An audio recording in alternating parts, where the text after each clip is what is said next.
আনআমতা আলাইহিম, নিয়ামত প্রাপ্ত বান্দাদের সাথে একসাথে হাসর করে জান্নাতে যেতে রাজি আছি কারা কারা ইনশাআল্লাহ। আল্লাহ রাব্বুল আলামিন, আল্লাহ তুমি আমাদের সকলকে কবুল করো।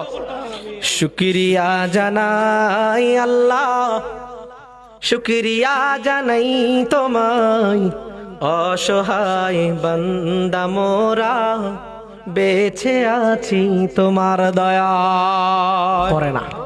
নিজের ভিতরে এলেম নাই, নিজে এলেম শিক্ষা করার চিন্তাও করে না।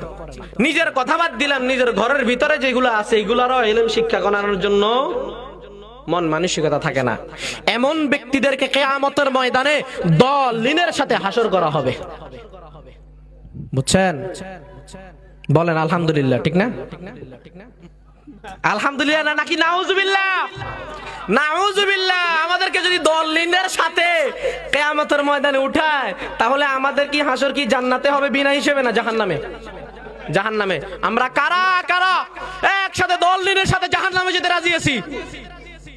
মাশাআল্লাহ মাশাআল্লাহ মাশাআল্লাহ, মন আছে, মাশাআল্লাহ মন আছে। আলহামদুলিল্লাহ, এমন একটা মাঠ পাইলাম, অনেকদিন পরে একটা মাঠ পাইলাম যারা পরিপূর্ণ মনোযোগ দিয়ে কথা শুনতেছে। যদি পরিপূর্ণ মনোযোগ না থাকতো একজন দাঁড়ায় যেত, হাত উঠাইতো। বলি কারা কারা আনআমতা আলাইহিম, নিয়ামত প্রাপ্ত বান্দাদের সাথে একসাথে হাসর করে জান্নাতে যেতে রাজি আছি কারা কারা ইনশাআল্লাহ। আল্লাহ রাব্বুল আলামিন, আল্লাহ তুমি আমাদের সকলকে কবুল করো।